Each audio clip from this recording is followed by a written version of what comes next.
Rajahmundry railway station పేరు చెప్తే చాలా విశాలంగా ఉండేది. చాలా బావుంటుందని ఒకప్పుడు మాట. ఇప్పుడు ప్రస్తుతం అసౌకర్యాలకు నిలయంగా మారింది. ఒక్కసారి ఈ వీడియో పూర్తిగా గమనించండి.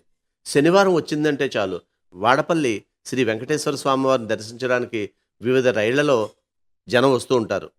ఆ సమయంలో అటు రావులపాలెం నుండి, కొత్తపేట నుండి, వాడపల్లి ఆ ఏరియాల నుండి కూడా ఆటోలొచ్చి ఇక్కడ రోడ్డు మీద అడ్డంగా నిలిపేస్తున్నారు. వాటి వల్ల చాలా ఇబ్బందులు ప్రజలకు కలుగుతున్నాయి. పైగా వెనకాల ప్రక్క కూర్చోబెట్టి కూడా మనుషులను తీసుకెళ్తున్నారు. ఇదంతా కూడా స్టేషన్ బయట ఇబ్బంది.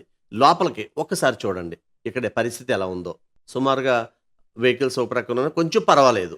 ఎందుకంటే మరి లగేజ్‌తో వచ్చేవాళ్ళు లగేజ్ మోసుకోలేరు కదా! అందువల్ల దీనికి పెద్ద ఇబ్బంది లేదు. ఇక్కడే అసలు సమస్య. ఇక్కడ ఏదైతే ఈ ఎదురుగా షాపింగ్ కాంప్లెక్స్ పేరుతో ఫస్టు కోచ్ రెస్టారెంట్ అని ప్రారంభించారు. అది కాస్త ఇంతింతే వసలింతే అనేదంతా కూడా కమర్షియల్‌గా మార్చేయడం వల్ల ఈ ప్రాంతంలో సుమారు ఒక 50-100 కార్లు పట్టే పరిస్థితి ఉండేది ఒకప్పుడు. ఇప్పుడు అది కాస్త ఇరుకుగా మారిపోయి మొత్తం రైల్వే స్టేషన్ పరిసరాలంతా కూడా వాతావరణాన్ని ఇది మార్చేసింది. సెంట్రల్ గవర్నమెంట్ కార్యకలాపాలు ఏదైనా సరే చాలా బావుంటాయనేది ఒకప్పుడి మాట. కానీ ఇప్పుడు ఈ రాజమండ్రి రైల్వే స్టేషన్‌లో దీనివల్ల ఎంత ఆదాయం వారికి చేకూరుతుందో తెలీదు గానీ, ప్రజలకు అసౌకర్యం మాత్రం భారీగానే ఉంటుంది.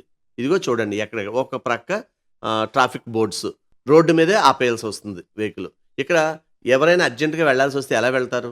ఇక్కడున్న పరిస్థితి ఇది. మరి దీనికి ఎప్పుడు ఫుల్ స్టాప్ పడుతుంది?